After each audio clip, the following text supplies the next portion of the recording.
Mic check 1, 2. Testing. Yeah. Hello. Have I got to hear myself though? Hello. Mm. Yeah, I can. You can hear yourself, okay. Yeah, I can hear everyone. All right, still. Take this one. Control it. Sounds mad awkward. Yeah. So how long have you guys been doing the show? Testing. Do you know what it is? Because literally, it's because basically because Ben, who is like another of the co-hosts, we started at 20. Was it 2020? And then Marlon was our first guest, but Marlon he lost his dad, so we just kind of got him on quite recurring, and I just thought actually maybe just bring him as a kind of like an additional host as well, innit? So it'll be 3 years, 2023. Yeah, because I I had it. No, but I think 2019 I kind of had the idea of maybe just start this. Yeah. But then I wasn't really like. Just thought, okay, cool. It's just I was just kind of like not just kind of long enough, and then I just thought, okay, cool. Let me just start this. Yeah. And then it's just been kind of crazy since, man. Like because obviously I realized so many people who's got the next link up sort of thing, and then I think that was in November, and January 2018, and like so it's just a bit mad how like it's kind of like been not back to back, but it's felt okay, cool. This loss, that loss. So. Yeah, and I think the podcast, that's what kind of just inspired me. I wanted to speak to other people about grief, but not just grief, mental health as well, innit? Because I think that's one thing that obviously was heavily affected, and I just thought, okay, this would be a good chance. But by the time, I'll be honest, I felt a bit, I won't say, I don't know if insecure is the right word, but just a bit, I don't know, this is a bit mad. Not really people are talking about this. I don't think this is a popular topic. Yeah. So, and I think there was one time I was speaking to my friend, I was like, bro, I don't know. I think like with podcasts, I know like there's a lot of podcasts that I listen to and I hear, and it's always about just different things, and it gets a lot. They're quite popular. So I think how would it be? Not to say I'm competing with anyone, but I feel like what people want to listen to, like a topic like grief or mental health. Do you know what I mean? And then he was like, yeah, maybe you should expand it. But part of me thought, no, then there's no point, because I wanted this to have like a USP in it. I wanted it to have, because if I just come, and again, people can do that, don't get me wrong. Yeah. But I just feel like for this, talk about. So it may take a while for people to latch on, but that's cool. That's fine. Exactly. Do you know what I mean? So I think and then. To want to talk about, and I think even just other, but also wanted to highlight other topics as well in it. Yeah. That I feel like are important, and that's why I wanted to have. We've been planning this for like since time. When was that storm? When we had that storm where the OT part of OT was Oh was ripped. I think was that. What was that? I know it's earlier this year. Though. Yeah. Earlier this year. I wasn't even around. Yeah, so because I know you do a lot of work, and I was like, no, this is sick, because I feel like.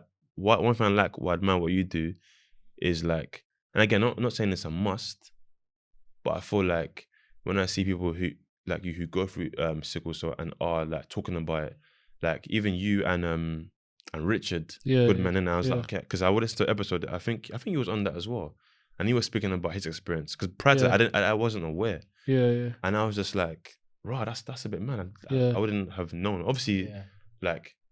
With sickle cell, and I'll let you sort of chime in. It's not, you see people, you don't. It's not something you can just see in it. My mom had it. It's not like you just see it, like, or So that's why I thought, okay, this would be good to have you on, because I admire how you you don't have to. Yeah. But it's like you're raised that way, and I think a lot of things people don't talk about. And again, so much things I want to get into, even just like with the genotypes. Yeah. How serious that is. Like, do you know what I mean? Because I'll be honest, I didn't even think that was the whole genotype thing was a thing until my mum passed. So I didn't even think that, like I'm AS. Like, what's ASA? I just thought sickle cell was something that you have. I didn't know that it can be passed. Yeah, there's a trait as well. Do you know what I mean? Yeah. But I've said too much, but thank you for coming on the podcast, man. Yeah. I don't know if it's just A-Star, I don't want to say the government, but how do you the government or your... I don't mind, my real name's Alidor, or Ali for short. Yeah. But people know my artist name is A-Star, so I don't mind, man. Yeah, no. Well, we'll keep it A-Star, but thank you for coming on, man. Thanks for having pleasure, me. Man. Yeah. I appreciate it. And like I said, it's just, I think these conversations are important, and a lot of, like I said, with the podcast, I wanted us to highlight a lot of things with mental health, and just before we go into all of that and just delve into sickle cell, like how would you describe sickle cell? Because I think a lot of people may not be aware, but may not really understand what is it. So let's just like, if you were to like speak to someone who just say who's like layman terms, isn't it? Yeah, exactly. Yeah. How would you? So sickle cell is a hereditary disease. Yeah. That affects the red blood cells. It affects mostly black people. Yeah. It affects also Asians and white people, but mostly predominantly black people. It affects the red blood cells. You know how usual red blood cells are round shape. Yeah. But for people who have sickle cell, most of their blood cells are like sickle shape, so it's like a half moon, like a crescent shape. And it's hereditary because it comes from both parents. Yeah. And you can fall into what you call a sickle cell crisis if you either have in times of extreme weather, the dehydration, stress, anything that kind of has a strain on your body can cause a sickle cell crisis. And that's when the red blood cells that are sickle shaped clog up against each other, and they get sticky and can't flow and carry oxygen around the body, because our red blood cells flow and carry oxygen around our body. But because of the sickle cell shapes, they kind of stick in one place, and they can't flow through the blood vessels and carry oxygen around the body. So it causes excruciating pain in a time of crisis. And yeah, that's how I would explain sickle cell. Yeah, because that's one thing I did, cause at the time, because when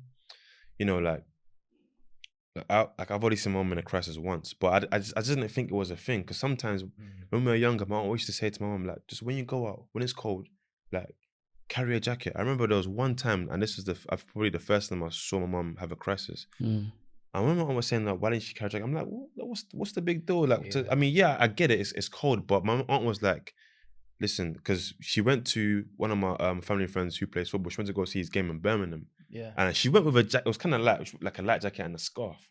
My aunt was like so annoyed, like, why didn't you carry a jacket? And then when she came back, she had a crisis. And like, I was thinking that I'd never seen my mom in that much pain. Yeah. My aunt was like, that's why I should have told you. Every time she used to get onto her, like, wear a jacket, because like you said, the cold affects it. And but at the time I didn't grasp it. It was only until, like, I would say now I understand why they say that wear a jacket or anything that causes any sort of stress, or because my mom used to literally just always like travel a lot. My mom used to always get on to listen, like, just chill, don't do too much sometimes. And again, I didn't understand it back then because I was thinking, well, it's not, what's the big deal? But now I understand it, because again, these things can cause a crisis or just too much strain. And like you said, I think because the blood cells don't sort of travel as the normal red blood cells because of the crescent. So it's like they get clogged up, so that can cause the pain. But usually, like, I know, like, I've seen different people with sickle cell, and I know there's usually people go to hospital to like alleviate the pain. But is there like a set way the pain can be sort of alleviated, or is it different is it different? Regardless if you got sickle, regardless if you have sickle cell. So I think So go on. No, so I was gonna say, so like, I know, like, everyone with sickle cell may not have the same experience. Yeah. So is there like a how can I say, like, is there a different method for everyone, or is it like a set thing? For example, if you have a crisis, this is what you need to do when you go to hospital, or this sort of medicine that they need to give you when you go to hospital. Yeah, usually I think the strongest form of pain medicine is morphine. Yeah. So a lot of people would have morphine for their pain. But only recently I've actually found that a lot of people, not everyone takes morphine. Some people's bodies rejects the morphine. It's not good. Like, it don't do them any good.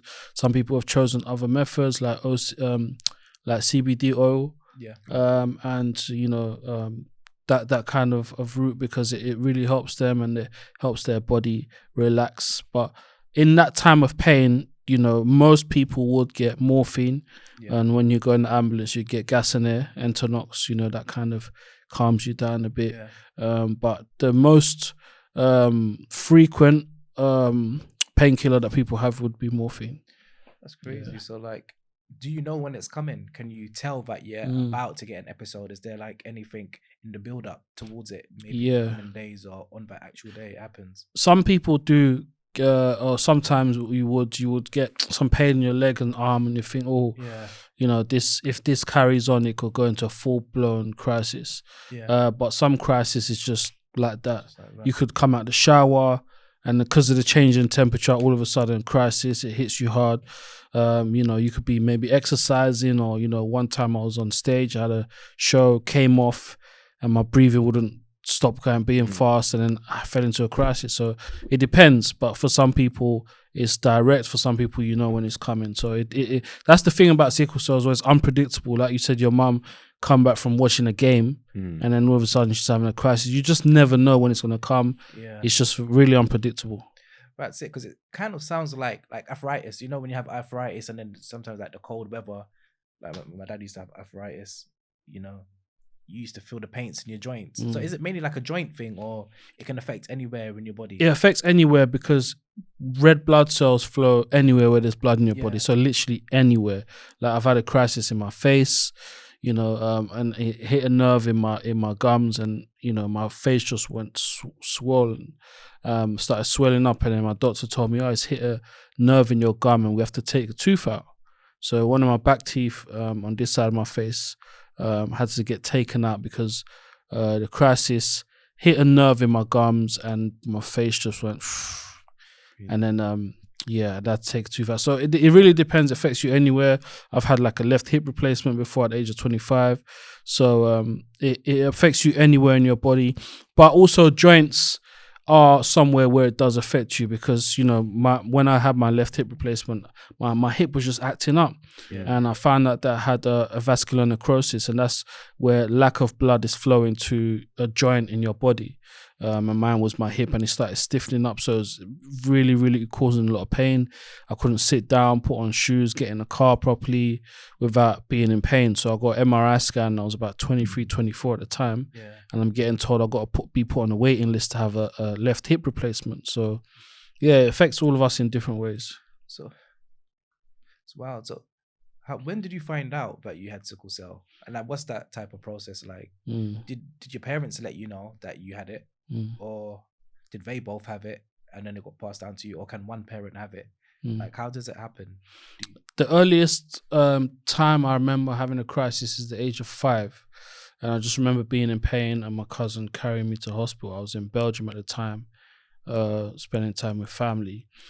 But because sickle cell is a hereditary disease, it comes from both parents, so both parents have to be a carrier in some sort. So you can either be AS, which is the trait, and your partner is also AS, but that means there's a 1 in 4 chance of your child having sickle cell. But when you have SS, there's more of a chance. So my mum is SS is full-blown sickle cell, and my dad has AS, he's a trait. When they came together, that conversation wasn't had. So, you know, they were together in early to mid 80s, and I don't think that conversation was had as much as it is had now. And they came together, and when I was born, that's when they found out that I had sickle cell. So it was never a conversation that was had with my parents. I'm just growing up in pain, in and out of hospital, doctor's appointments, missing school, you know, missing social events, going on holiday, having cried. All of that kind of stuff was happening in my life growing up. And then I'm kind of having to grow up and think, what the heck is going on? I never really had a conversation with my parents like, what do I have? Why is it affecting me like this? I kind of had to find out for myself. And in my late teens, early 20s, I started knowing more about sickle cell, and it's in my mid 20s that I really knew about what it was, did my own research, and found out what sickle cell was, how it affects me. And then get into my late 20s, I met this whole community of people online that had sickle cell on Instagram that were coming out with their stories bit by bit, because a lot of us didn't tell our stories. Firstly, we didn't know really what it was. Secondly, maybe sometimes some of our parents or family members discouraged us from talking about things like this publicly. So we're coming to an age now, I'm 34 now, and I'm really, really passionate about this not being passed down to the next generation. So we are the adults that our parents were when they had us now. And we have to try our best to mind who we're getting with, have the conversation about genotypes. Genotypes being either AA, you have nothing, AS, you have trait, SS, you have full blown, but there's also SC, there's thalassemia, there's other things to speak about as well. Yeah. But in regards to what I have, SS, I made sure it's a conversation I had very early in my relationships, especially with my wife. Yeah. And, you know, she said she was AA, but I kindly asked her to go and get tested again. And so I can see that proof, because our parents didn't have that conversation. It's come down to me. So imagine me now being just out there doing whatever, get with someone, don't have the conversation. I have a child, doctor says your child's got full-blown sickle cell, and then the cycle continues. Do you get what I'm saying? So that's something that I've really been passionate about, and telling people, especially black people, get your genotype tested, mind who you're getting with, and have that conversation. Oh, that's dope, man. That kind of awareness, because it's not something that can be completely eradicated, but by raising the awareness, you can really reduce, like, you know, future generations. And it's like having that, like you said, having those conversations, especially when you're meeting partners, because like the cliche kind of thing is that within the black community, we don't really do the doctors too Yeah. Nor do we have the conversations around pain. Like, you could see a parent like in a bit of discomfort, and probably 9 times out of 10, maybe she's got a headache, or it's this or it's that. You're not really deep in it too, right. Try and find out what the actual issues is. So no, it's dope, man. What about, obviously you got a daughter, right? I got 2 daughters now. Yeah. So they're both have the trait, because obviously AS, they would have taken one part from me, one part from my wife who's AA. So I'm just happy that I get to have that conversation with my daughters, to mind who they're getting with, because I always say generations to come, we could be 3 or 4 generations after us, and the conversation of sickle cell is very minimal. It could be a chance where that's something from the past. Like, I say this very lightly and carefully, but Ebola was something huge, a huge outbreak in Africa that happened. But the counts of it has calmed down now, has gone down. Same with COVID. The counts of COVID, not to say it's fully gone away, but the counts are very low now, and now we're allowed to be social again. Hopefully there'll be a time where there's no more COVID, and it'll be a thing of the past, where we talk about, remember 2020, where there was lockdowns and all that, there was a global pandemic and all of that stuff. Hopefully, not to say that sickle cell is like a virus or whatever it is, but hopefully sickle cell can be a conversation of the past, where we have raised enough awareness and watched who we got with, spoke to our children about it. If my daughters are AS and I'm telling them, please don't get with someone who has a trait or sickle cell, because it could affect your children. And that happens in their generation. They tell their kids about it. You guys, if you have children or want to have children one day and you tell your children about it, it will come to a time where the conversation about sickle cell is very open, and then the counts will get low. So that's the dream, man. I think, and it's crazy because we said that with Jonathan, because I remember when you was on Chucky's podcast. Yeah. He was talking about, and you said like, when it came to dating, you was, listen, there's no, like, I don't know how early you asked, but you was like, listen, I need to find out straight. And it's interesting because I remember when my mum passed, when we went to in Nigeria, went to for the funeral, and had a talk with her younger sister, my aunt. And she was saying when she got with my uncle, she just said, like, what's your genotype? Yeah.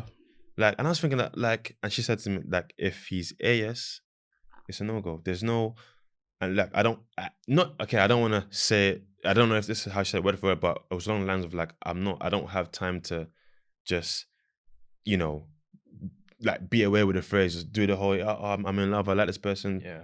Because this is nothing to play with. And at the time I was like, right, that's a bit harsh, but it's no joke. And the reason why I say that, because even with me, like, when I was dating, I kind of experienced that where, like, I think there was I think sometimes I was like, how do I bring up this conversation? Because it's a bit early, when you meet, you're talking to someone, you ask them, okay, like, what do you like? What, what's your favorite color? Or what's your genotypes? Like, you can't really slip that in there because, like, hang on a minute, what is that even? Do you know what I'm trying to say? And I feel like, I remember there was, I've got it. And then the girl said that to you? Yeah, she said she's got sickle cell. Okay. I remember at the time I was a bit torn. I was like, damn, like. Yeah. Like I thought this was this one, and then I think I kind of wrestled for a little bit. Just I don't know, thinking okay, maybe somehow maybe it could run. You know what I mean? Yeah. At the end of the day, it's only like a 50-50 chance because I got a trait. So technically, but then did she have trait or sickle no, cell? she had sickle cell. Right, She had so sickle there's a cell. higher chance higher. if you was to have children, there's a higher chance of But I your was just child thinking, to have- maybe like it can be fine. Maybe the I can take the risk, but then I thought, but I was like, no, I can't do it. Yeah, is it like a is it like an AS and AS? What does that equal? AS, there's a 1 in 4 chance, a 25% chance of your child having sickle cell. Yeah. 50% chance of your child having the trait. Yeah. Yeah, and 25% chance of them not having any. So one's AS and one is AA. Then That's a better chance. Yeah. So if you're AA, and if you're AA, you're in a great position because you can be with someone who has AS. Like my wife is AA. Yeah. And you know I'm someone who has SS. So you can either be with someone who's got AS or SS. Yeah. As long as you're AA, you're in a position where you're okay to date, marry, have children with someone who has sickle cell or the trait. So AA is just no. AA means you have none at all. But I think some of my wife's siblings have AS. Yeah. So that's why the conversation, especially with black people, you have to make sure you have that conversation, because with white people, there's a much less percentage of white people that have sickle cell. It's rare.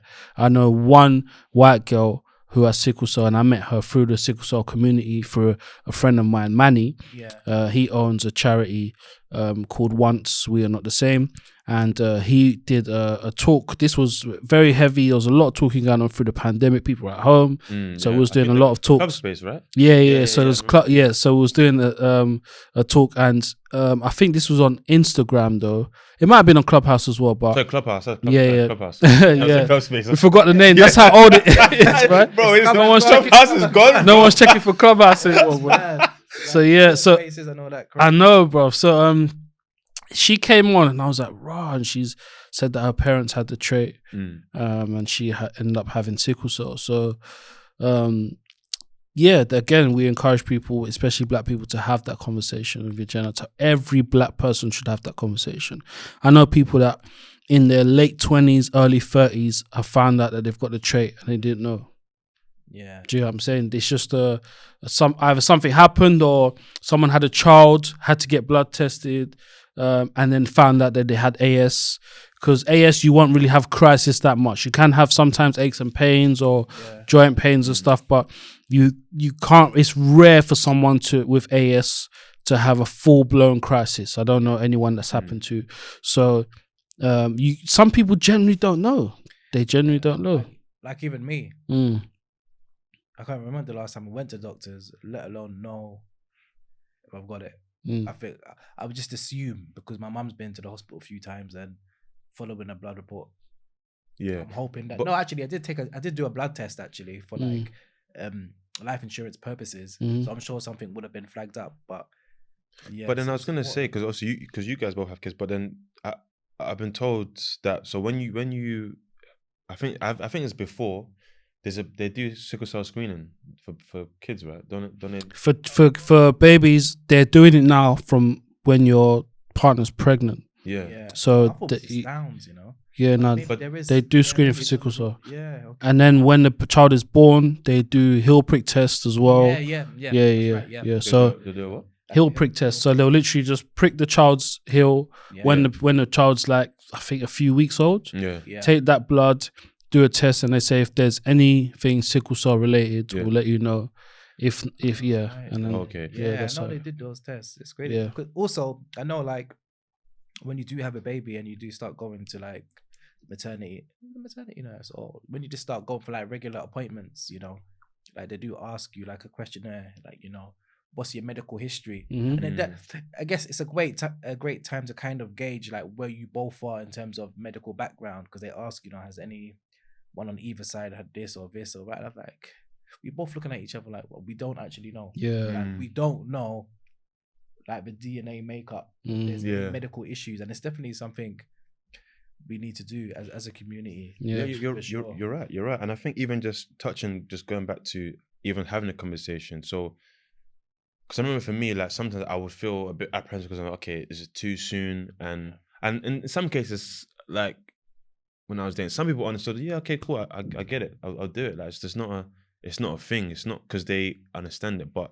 with you, when you like, what was it like mentally? Just, I guess, having a conversation and even just before you're married, just dating with sickle cell. What? Because the reason I asked that because I can imagine it must obviously like it's hard to tell people from the onset. Okay, this is what I'm going through because would that like maybe not scare them off, but would that be too much? So what was that? How did you navigate that?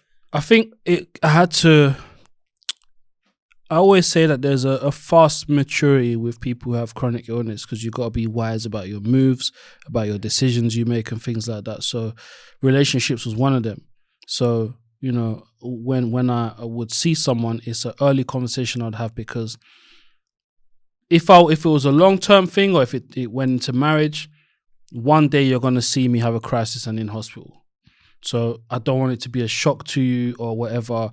Just so you know, this is my form in regards to my health.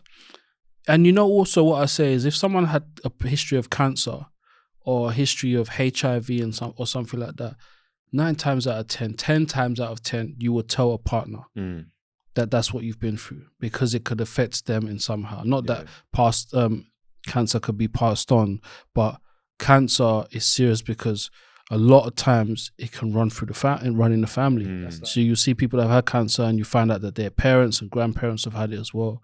Yeah. So people wouldn't hide from having that conversation. So why would we hide about it through sickle cell?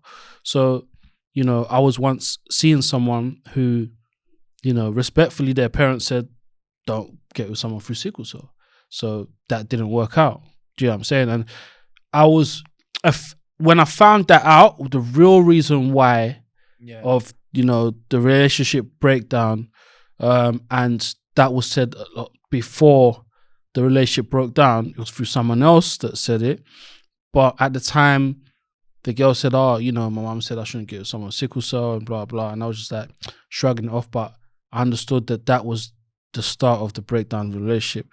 It affected me, but now that I know the position I'm in, I understand. Yeah. If I met my wife and told her about sickle cell and her mum told her it's best not to, I would understand. Do you know what I'm saying? Do you know with that? I don't know. I don't want to say I'm play devil's advocate, but then like I think maybe it's two things. Like at the time, how did that make you feel mentally? And second of all, I feel like because it's different to say. I mean, does she have the trait as well?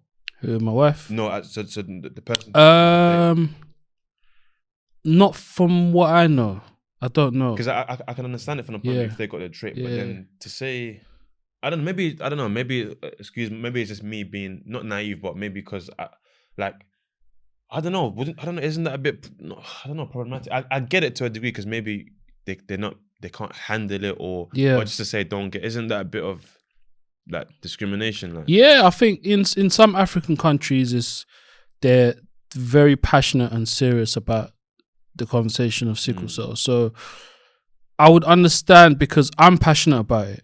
And I'm one day going to tell my daughter, don't get with anyone who has sickle cell. Okay. But I'm not saying it on the thought of, I think there's a mindset shift now. So people in our parents' generation who knew about it, it was like don't get with that boy. He's got sickle cell, it's going to be bad. And some African cultures saw it as a curse, as is the child is cursed because they have sickle cell, they're always in hospital, they look fragile and all of that kind of stuff.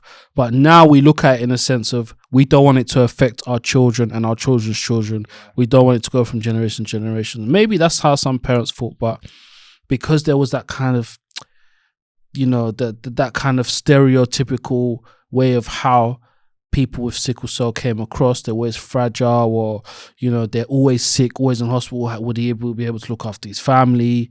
Would he die early? Some people, you know, so a lot of sickle cell patients are, you know, the age limit for sickle cell patients, a lot of us are not meant to see 30 plus. Really? A lot of us are not meant to see Is 40 that, plus. Like from a male perspective, or is that both? Both. Female? Both. It's interesting you said that because I remember my aunt told me, and again, maybe because it was reflecting of the time, because maybe my mum obviously is born in the 60s, so at that time I don't know how much knowledge there was on sickle cell, but I remember my aunt telling me, oh, the doctor told like my grandparents, oh, like she's not gonna live beyond 14. Yeah. Oh, she died at 52. So again, I know there's stats, but sometimes, and again, I don't want to be like me personally. I feel like yourselves, my mum, like I said, Rizzy, I see you guys as strong people, but that's not to say that you can't be vulnerable or don't have the. But I think you're strong in a sense where you're strong and you're also showing your vulnerability, because again, it's important because, you know, my mum, like, she didn't live life like, yeah, she had, you know, she's suffered with sickle cell, but she was always so full of life. Like, she's never really complained too much about, like, she's always just, somehow she would just get things, just get on with things. Not. When did you find out your mum had sickle cell? I'm not sure the exact age, but quite early on. But when I found out, I didn't know it was serious. I just thought, okay, she's got sickle cell, because she just looked fine. She just was she always in and out of hospital, or? Do you know what? I think maybe when I was a lot younger, probably, but I didn't. But I didn't see in hospital a lot of the time. But yeah, sometimes she was in. I think there was a year where she had a lot of blood transfusion, and then it kind of stopped, and then it just seemed fine. And you know, even her passing wasn't. I won't say it's directly because of sickle cell, but I think that played a part. But yeah, I just saw her. I thought, okay, mum was fine. She's cool. She doesn't, you know, she goes out. Like, there's nothing. What I can do, she can do in a sense as well. And I don't see. So I think that's why I was a bit asked you earlier about how do you feel about it, because I feel like people with sickle cell aren't like, and they're not less than. No, they can still do what we. You know what I'm trying to say. Exactly. So when someone will say, and again, everyone has their right to their own opinion. When someone says, "Oh, don't get some sickle cell," that's why I asked, like, how did that make you feel? Because like, you know, you understand it, but it's a bit like, so it's a bit. Yeah, but from someone who's battles with sickle cell, I can understand why someone would say that, but it does come from an ignorant place from some people. You know, I saw a podcast that kind of went viral a few months ago, like these young girls, and they were saying, "No, I'll never get someone sickle cell." Nah, and they were saying it from a place of ignorance and being naive. And that's the part I don't like. When you don't understand or haven't known someone with sickle cell, or you're not understanding from the other someone's perspective. Have you sat down and had a conversation with someone who has sickle cell? Do you have family members that you can have a conversation about sickle cell? It's just, oh, I heard it was like, it's like they got the lurgies or a virus that I don't want to get, got COVID. I don't want to, don't get with anyone who's got sickle cell. You'll get COVID, and not specifically, but it's like it's a virus. Do you know what I'm saying? And it isn't like that. We're just genuine, regular people. You could see someone with sickle cell walking on the road and you would never know. Like, we had a friend, like in secondary school, I won't name his name, but he had sickle cell, and I think that's the first. I know you too. Yeah, I think that was kind of the first time I actually heard of it. And he was absent quite a lot. Right. But I never thought it was due to that. It was not something that he spoke about or anything. I just knew that he had it. So I think that was probably the first encounter. Yeah, he was a bit skinny. I don't know if it has an impact on your weight or your eating ability. Yeah, sometimes it lack of it kind of affects your growth in a sense. But yeah. But just going back, so you know, you said obviously at 5 you know, had like crisis and stuff, and then so into like your mid-20s, that's when you sort of realized, okay, this is it. But when you realized you had sickle cell, how did you process that mentally? Like, what was that like for you? I didn't know how much it affected me mentally until I grew up and understood how many traumatic experiences I've had because of sickle cell. Like, I went on school trips. I went to Disneyland when I was in college, Disneyland Paris, and I'm having a crisis out there. And my mum's having to come over to France from the UK to take care of me. And then we're having to come out of the hospital, buy a ticket, come back to London.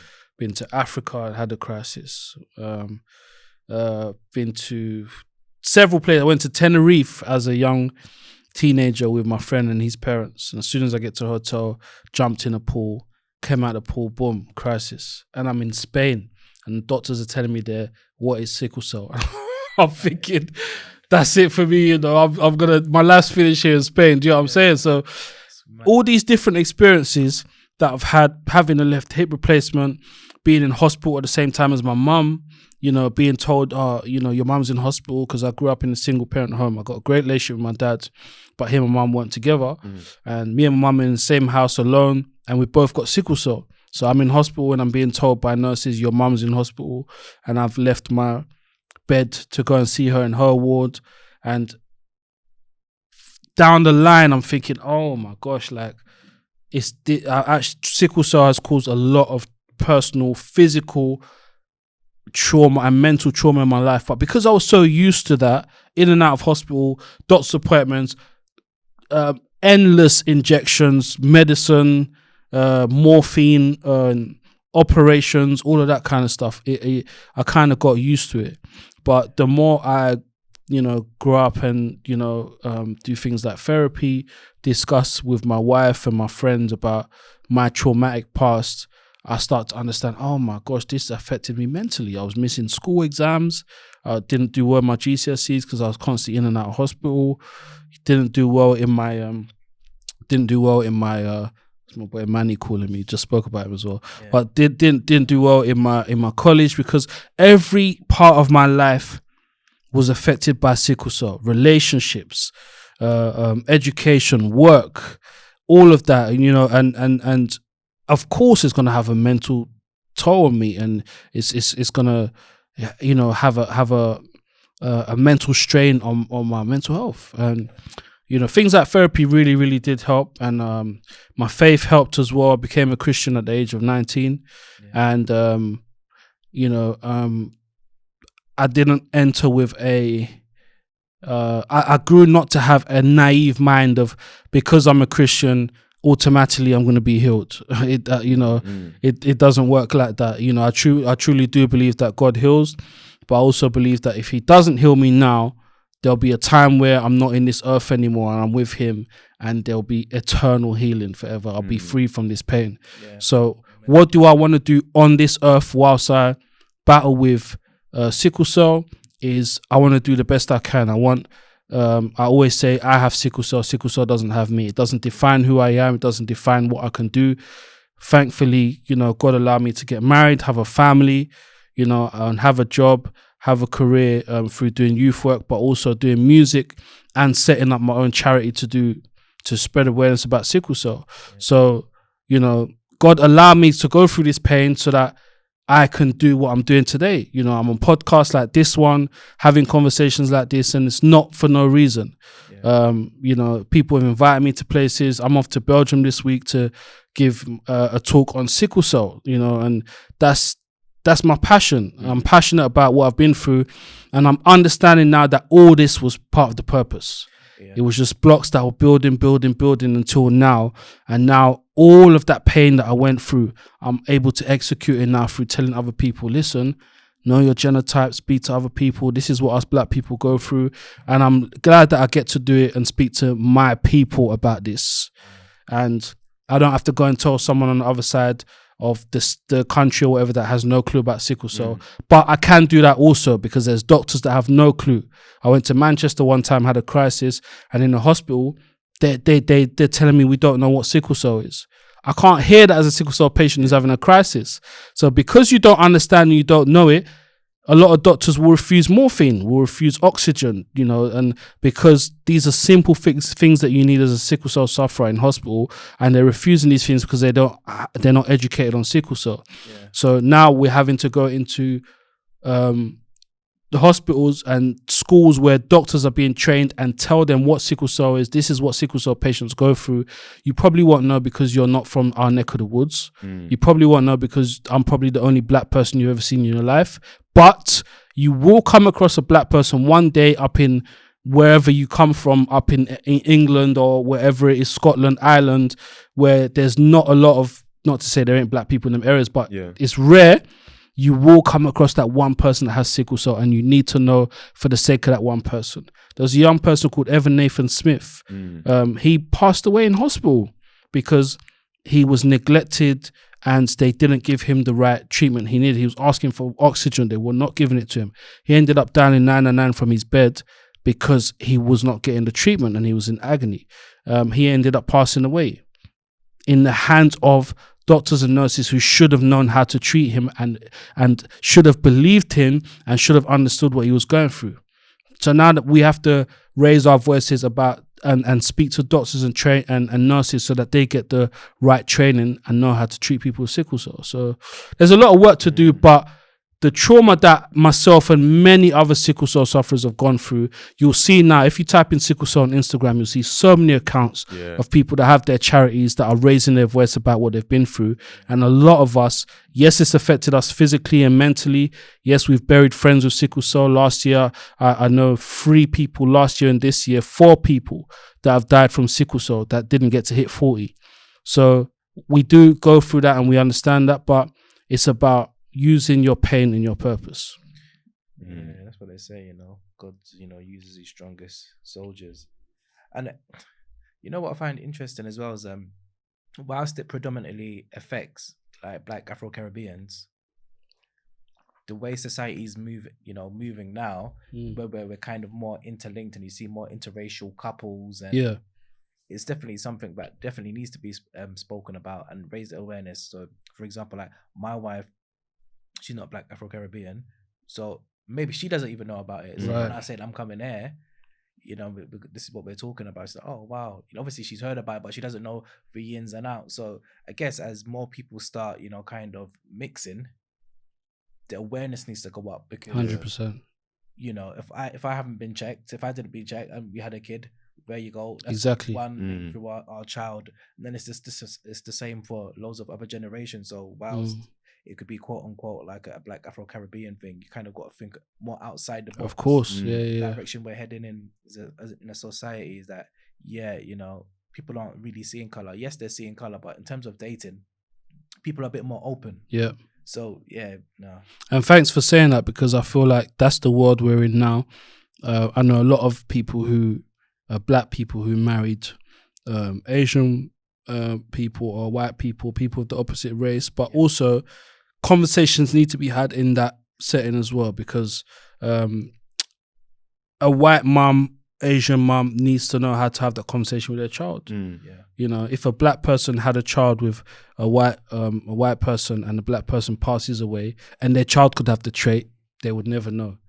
So if the other race has a conversation with their child, then it opens up the conversation. Do you know what I'm saying? So that's true, and I think I like what you said, and I always wanted to ask as well, because I feel like, again, with everything that you've done or you're doing currently, should I say, I think it's amazing, because I think for me, from what you've described, it shows a lot of mental resilience. But what about, like, I guess, what would you say to those who are not quite in that mental space where they have sickle cell, but they don't have that strength to, I won't say look at the bright side. Well, I don't know how to word it, but to have that enthusiasm. And I'm not saying they're on the brink of trigger warning, like suicide and stuff, but they're not in that mental space to even speak about it, let alone have the mental capacity to be like, I can get through this. Because again, that's why I feel like you're sort of you are a role model for the community. I would say, in my opinion. Do you know what I mean? So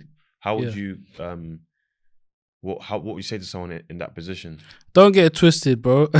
As well as I'm talking to you guys from this place, I do go through times where I feel low. I've battled with depression because of sickle cell. You have so much mental, physical strain on your body that there's no like avoiding the fact that it's gonna affect you mentally. So I have had suicidal thoughts, been in hospital and been resentful towards my parents. Like, why did they not have that conversation? Why did they have me? Why am I here? I don't want to be here. I'd rather die than be in this pain. People with sickle cell have these thoughts, and I don't think we discuss it enough. And, you know, I have had them thoughts, suicidal thoughts, thoughts of depression, thoughts of just closing myself in and blocking the world away and just shutting myself off. But, you know, life doesn't stop. It continues, and everyday life continues. I still got to go work, still got to pay bills, still got a family to look after. So, you know, you kind of, I would always encourage people to go to therapy, get counseling. That would really help. But for those who do have sickle cell that are having these kind of thoughts, just know that firstly, it's okay, and you're not alone. There are people out there who are having same thoughts as you. So for you to, you know, the biggest lie the devil could tell you is that you're alone in anything that you're going through. Biggest lie would be you're the only one going through this. No one's going to understand you. No one's going to believe you. So you might as well just if you want to take your own life, take your life, because no one's going to understand. And then you have a conversation and then you hear, oh, me too. Or yeah, I went through that as well. And you're like, rah, like I'm not alone in this. So having conversation is very important. You know, I was on the Shade Borough recently with my friend Sarah, and I gave the story of how I met my friend Sarah. She has sickle cell, and we was both in hospital, and I'm hearing, you know, someone in agony in the next room, and I just you just know that sound of someone's going through pain, but this is not a pain like I got shot in the leg kind of pain. This is a pain that's internal, and you could just feel it because you know what that pain is. And something just told me, get up and go and see her. And I went and I opened the curtain, and she was in pain. And I said, hey, just want to introduce myself. Do you have sickle cell? She said, yeah. And I said, me too. And we just grew a great friendship before, you know, from there. Like sometimes I'm in hospital, I message her, I'm in hospital. Where are you at? She says, I'm in hospital too. Because we go to the same hospital, and I'm like, what bed are you in? I'll come see you. What ward you in? I'll come see you. And we just encourage each other. And that's been a huge help for myself to know that in my community, I was the only one who had sickle cell. So in my school, I didn't hear of anyone else who had sickle cell. So I was alone. A lot of times. I was like your friend in school. I used to miss school all the time. When I was in school, I always had a bottle of water like I do now next to me because I had to keep hydrated. When it wasn't that cold, I was in woolly hat, scarf and a big jacket because I couldn't be cold. Yeah. So I stood out, and that's a lonely place. And it would be for anyone who has any type of chronic illness with other people around them who don't go through the same thing. So it is important to speak to others and know that you're not alone. Yeah. I got like two questions. Is there like an ideal environment that someone with sickle cell like could be? Like when I hear what you say, and I think, oh, like, you know, you go and like you could go in the pool, or you could come out, and it's the dramatic change in temperature. Could it be that, is it a climate thing? Could you be in a warmer country that helps alleviate some of the pain and allows you to live a more,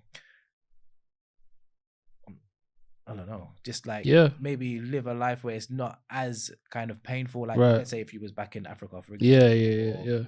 Maybe not Africa, maybe somewhere else with like, let's say Tenerife, for example. Yeah, you had the episode in terms of the pool because you went in the pool, but generally, you know, you might see like maybe 26 degrees. Is there like an ideal temperature where you could be and like everything's just okay? Is there like a sweet spot? That's a great question, because there's always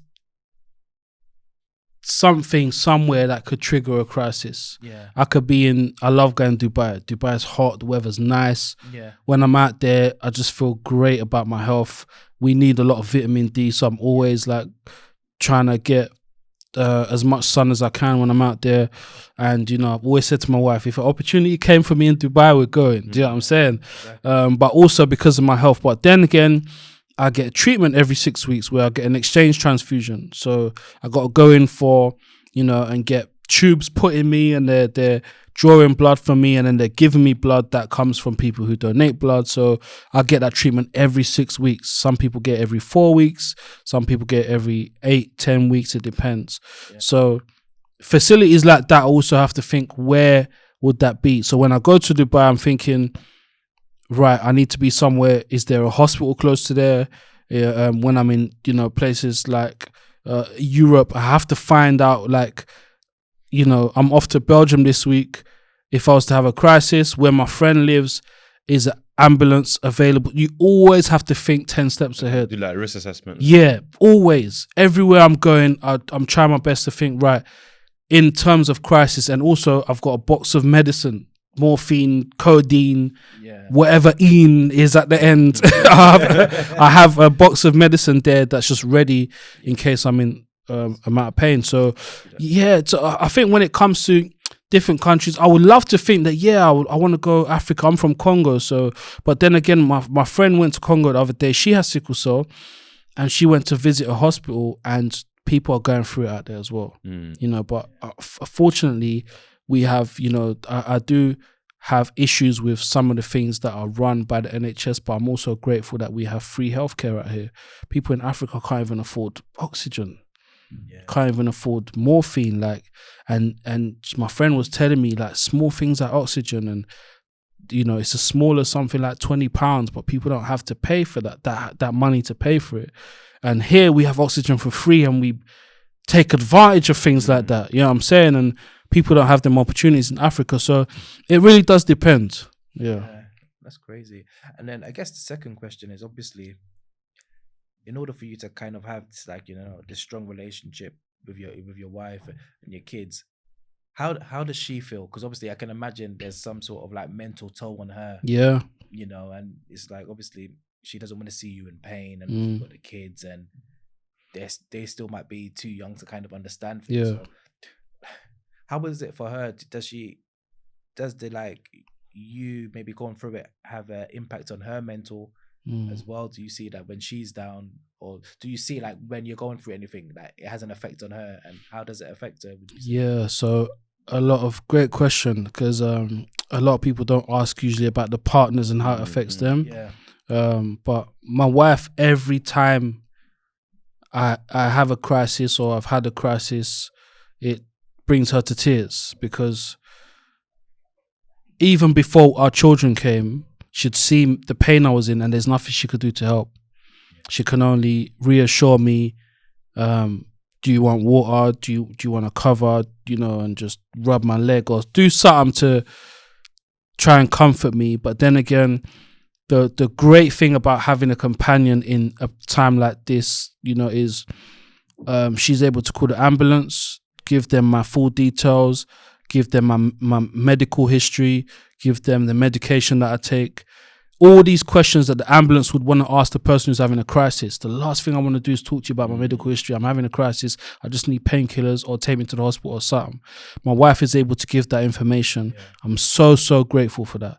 Because when I'm in pain, I'll be like, babe, having a crisis. Do you want me to call an ambulance?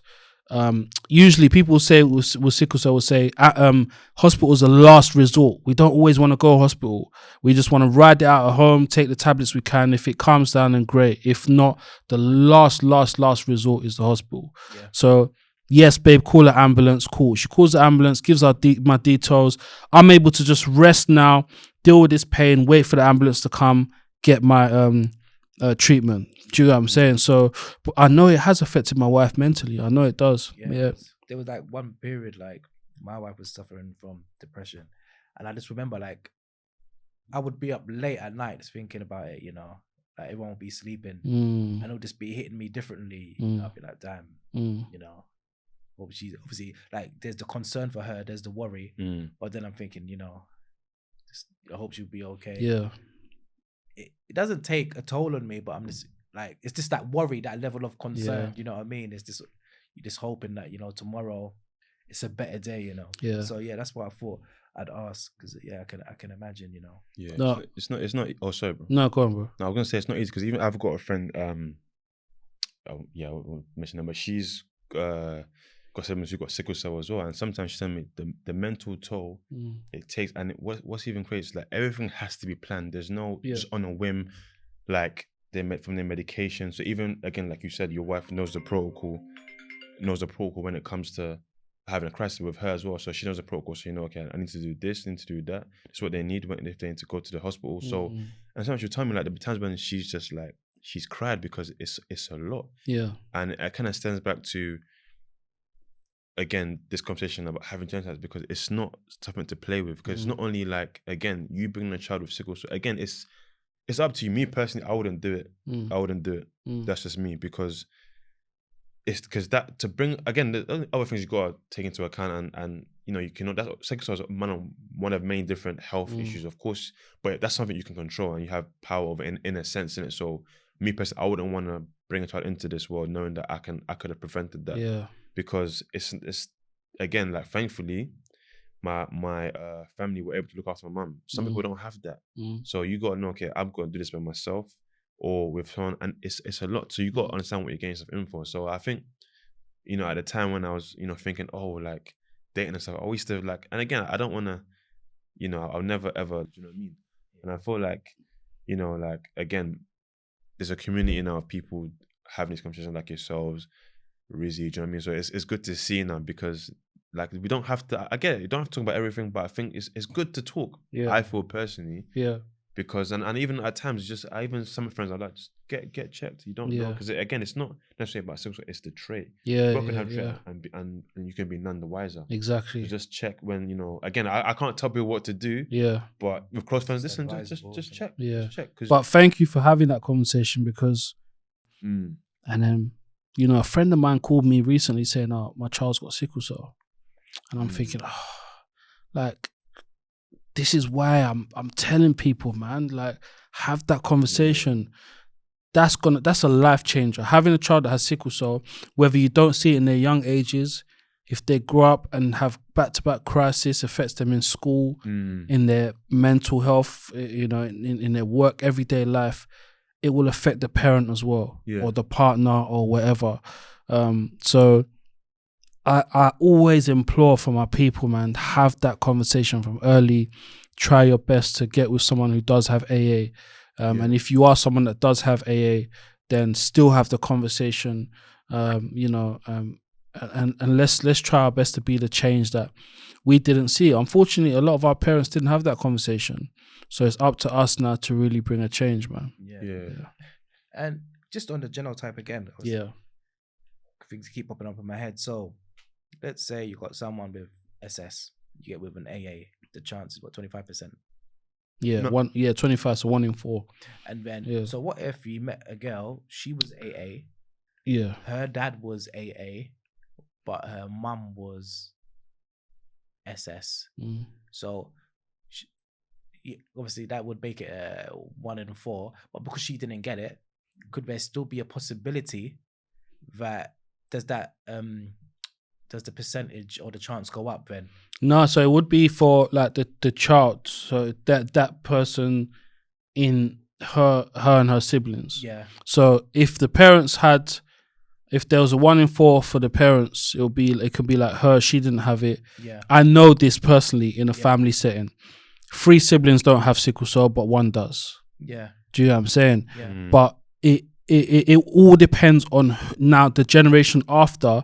It's not really the genotype it's not really the grandparents' genotype that affects the grandchildren. Yeah. It's the child and who they get with. Yeah. And that's why we say, my mum's got SS, I've got SS, my child's got AS, my grandchild could have AA. And that's all part of the decisions that my child makes. So and that's the thing. It's almost like, because I just surgeon, I will hope that God willing, when I have kids, God willing, they're AA, so it just takes it completely. If that's 1 or if that's 2, and then I don't have to have a conversation. But then if you have to, you know what I mean? Because even my mum is 1 out of 6 siblings. Right. Only she got AS. Right. And that's what I'm saying. That game probability you don't want to play, because you know. And sometimes, and I had my aunt, 4 kids. 2 got SS. So it's just, man. That was like my mum. My mum's 1 of 11. Wow. And from what I know, she had a few siblings that passed away that I didn't get to meet. But from what I know, she is the only one with SS.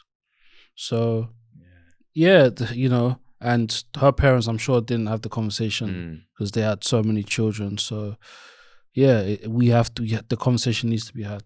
Definitely, man, definitely. And that's why I was so, like, I know, of course, when we first booked the schedules and stuff, but I was adamant that we have to have this conversation. Yeah. So I'm thankful that you came on. No, thank you for having me, man. Because again, even though, like, I know you do a lot of talks on it, again, I'm always mindful of your mental, because again, you could just said, oh no, I don't want to have it, and that's fine. I mean, you're within your right. Do you know what I mean? So I'm appreciate you coming and even having it. I know you must do it quite a lot. Yeah. And even it just highlights it to our audience, and and again, it's about having these conversations. So definitely, thank you, man. But wait, just one more question if I can. Bro, far away, man. Yeah. Obviously, we've got these great charities now. Obviously, your boy Manny, and there's a few other charities. But is there like an app or something that people with sickle cell can kind of use as a companion to, okay, this is where I am. These local hospitals within vicinity kind of support sickle cell war. Is there anything like that, just like something in your pocket to help people, like as a companion? They've got no one around them. Is there anything, I think more work on this needs to be done. So a lot of us now who are starting our charities are partnering with the NHS and having these conversations. But there isn't a lot in regards to, it's great what you said, man. Like, I could be literally in the middle of London. Where is a hospital that is great with dealing with sickle cell? Because some are not. Some are awful. That's it. Yeah. There's some hospitals where we tell people avoid that place. Yeah. Like the hospital where Evan Nathan Smith died, I wouldn't feel comfortable sending my friend who has sickle cell there, because look at how they treated the man and he's lost his life. Hopefully, they said that the training has improved there, and they will try their best to give people the appropriate training to look after sickle cell patients, but you just never know. Yeah. But facilities like that, it's rare to have them. And there's a company called Sania's Health. They're doing stuff like they have a watch they give to a lot of sickle cell patients, and you're able to, kind of log in how you're feeling and things like that. So they're able to get information of sickle cell people. People have sickle cell on a day-to-day level. But things like what you just said is stuff that we need. So I'll take it on board and have conversations about it, because it's something that we definitely need. Yeah. And like, obviously, you got all these like. I don't want to promote the big brands, but obviously you got all these health apps on all these different types of phones. Yeah. I don't know. Obviously now they got like all those sort of sensors where it monitors your heartbeats. And exactly. Stuff. Yeah. And I think even oxygen, maybe, I'm not too sure. Is there any of these apps that we have now, like typically Android or iOS? Can you kind of drill down into the specifics regarding your blood type to say that, oh well, maybe you've got sickle cell, so that if it detects that your body, maybe let's say you are having a crisis, to automatically go for like an emergency call, just in case you're alone. Because I think following COVID, one of the main things we did kind of learn is that a lot of people unfortunately are alone. So you're one of the lucky ones in the sense that you've got a wife, you got, obviously there's that community, and you've got a close circle of friends who now know. Well, I'm just trying to, obviously, I know there's people out there who might be like silent sufferers. I just want, maybe like if there's something for them, just something, and I think what you said in regards to things like the watches, the company that I worked with, Sania's Health, check them out, SANIUS Health, they're on Instagram. They have a watch that's able to check your heart monitor your heart rate, and I think blood pressure and things like that. I'm not wearing it today, but I forgot it. But that's a great outlet. But we need more information, like what you said, in regards to Black people knowing that there's a community that they do have. But I think mostly social media is our best friend when it comes to that now. So if you are someone that lives in the UK or even outside the UK, just type in sickle cell especially in the UK, and we're in London, obviously. So there's a huge community in London and the UK of people who have sickle cell that are knit together. We have WhatsApp groups. We have, different charities. The Sickle Cell Society, Sickle Cell Unite. We Are Not the Same. Sickle Cell 101. Sickle Cell 101. Do you know what I'm saying? There's so many charities. Like, I'm creating my own charity that are speaking about it. And even outside of that, you got Good Man Factory that are not specifically based on sickle cell, but because Rizzy's there, he's making sure the conversation's being had. So to have him on. Yeah, that's my guy, man. So I think in a lot of spaces now, we're having conversations about this. Like Shadeborough, I never thought I'd be on Shadeborough talking about sickle cell. Yeah, I was surprised when I saw Yeah, like BBC having conversations. When I was on Chucky's podcast, people are waking up to having that conversations now because you can't. I always say you can't tell me one black person that you know that doesn't know or hasn't heard of what sickle cell is, or it doesn't affect them. So the fact that is happening means the conversations need to be had. Do you know what I'm saying? Yeah, definitely. Yeah. And I was gonna. Oh, sorry, bro. No, go. I was gonna say just before you wrap up. Yeah. It's not on the same scale in terms of apps and stuff. But one thing I just wanna, I will give them a promo because I think it's good what they're doing. I don't know. Melanin Matchmaker is like a dating app. Oh yeah. Okay. They again they highlight sickle cell, the trait. So like one of the things when I was on it, one of the things in the bio that you put whether you have the trait or not. So again, I don't know if that's definite. People still need to do tests. But it highlights the conversation, which is good. So I think that's so. This is a dating app, Melanin Matchmaker. Yeah, and on there you could log in whether you have sickle cell or the trait or not. So you can put Bruv, that's amazing. Or do you have a dating apps take note? Yeah. Typical things. Oh, your age, your what do you like, all that kind of stuff. Oh, do you have the trait or not? So I think it's good. That's why I wanted to just bring them up. So all my melanin people that want to go on dating apps, get Melanin Matchmaker because they tell you about your genotype if you got it or not. That's amazing. Still do the test. I mean, at least it opens up the conversation as a starter. So it's good, man. But Sorry, one more. Sorry. No worries. Because useful. Your music video. Yeah. Hidden Pain. That one's deep. Because I was watching that. Thank you. Yeah. And I guess the reason why I wanted to bring it up because you touched on it, but we kind of skimmed past it, was the blood transfusion. And at the end of the music video, it says like 1% of black people give blood. In the UK, and I was like mind blown. I wasn't surprised as well, but I was mind blown because I haven't given it. There's multiple times that I've seen like the truck thing outside. You know, that I've been meaning to go in there because it's something I've always wanted to do, but then like kind of life just happens. But now I know the importance. I'll definitely. Same. I need to look into it as well. And obviously, I guess we just need to step it up in general. In the UK, I think it was my wife was telling me that it was also on the TV that they need more blood samples for black people. So, you know, the NHS put out an Amber Alert recently. We need to do our bit. You know, give blood, save lives, like they say. You know, indeed. We hear it. Yeah. But do we actually know exactly? Yeah. In this case, we know how it can make a difference. So I'll definitely give blood, guys, man. Yeah, thank you, man. Sorry, I was gonna say as well. I think also when you do that, they can also screen you for your genotype as well. If you have the trait or and it's important. And if you have the sickle cell trait, you can still donate blood as well. Yeah. So I think I didn't even know. Yeah. So we have blood drives that a lot of us are starting to put on now. My friend Sarah from Sickle Cell Unite, she put on a blood drive last month. And literally they're in Westfield, in Stratford and in White City. There's walk-in centers where you could donate blood. So if you I'm close to Stratford, so on bottom floor opposite Argos, there's a blood center where you walk in, sign up, and you can donate blood. So a lot of people are actually signing up to donate blood. If you want to know where you can donate blood, just sign up to blood.co.uk. And you can book an appointment to donate blood. It's very important. One person could save up to 3 lives donating blood. So we always encourage black people, especially, go and donate blood because it goes to someone like myself. Yeah. And is there like a frequency? Is it like, how often? Is it like once? I think you can give it if I'm not wrong, every 3 months. Okay. You can give blood. Every few months you can give blood. So there's people that are regular donors that go all the time.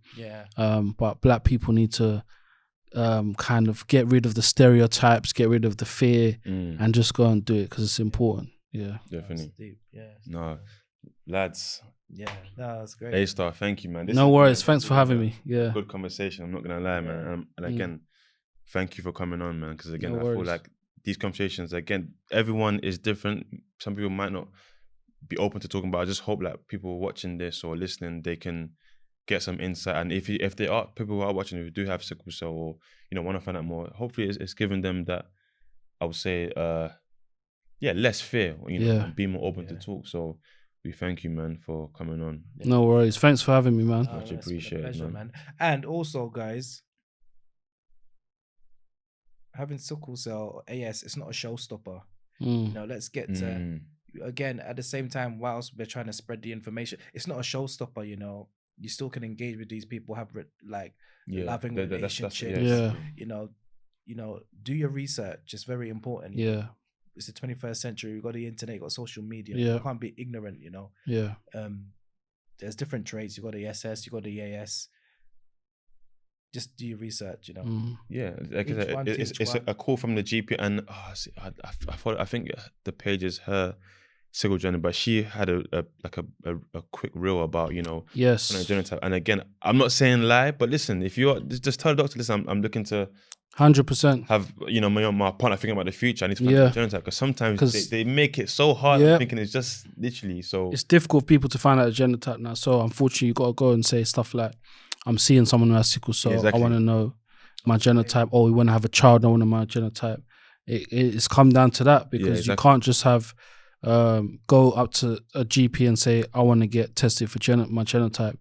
They'll probably turn you away. But because you're saying stuff like that, they will they have no choice but to do it. And very lastly, to end on a downer, when you're having kids, right?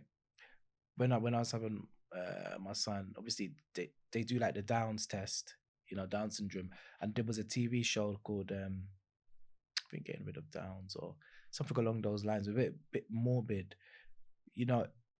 When you do have a kid and you do the Hill prick test, and it comes up that they will have the trait, I'm assuming there's some sort of aftercare, and there's conversations that will be had around that. I don't know if you had it. We didn't, we didn't. I think they focus more on if the child has sickle cell. Yeah. If they do, what's like the next steps? I think definitely getting you signed up to a local doctor. So having you have early, hematology doctors that work with children. And I'm guessing that's the conversation that we'll start having. So definitely get in touch with having a hematology doctor. They focus more on blood-related situations like sickle cell. And I'm guessing that's the start of the conversation. That's a great question, by the way, because I actually don't know the process, and it's good for me to find out. So, because I know, I think, the documentary was like A Life Without Down Syndrome. Right. And I know they give people the option to abort.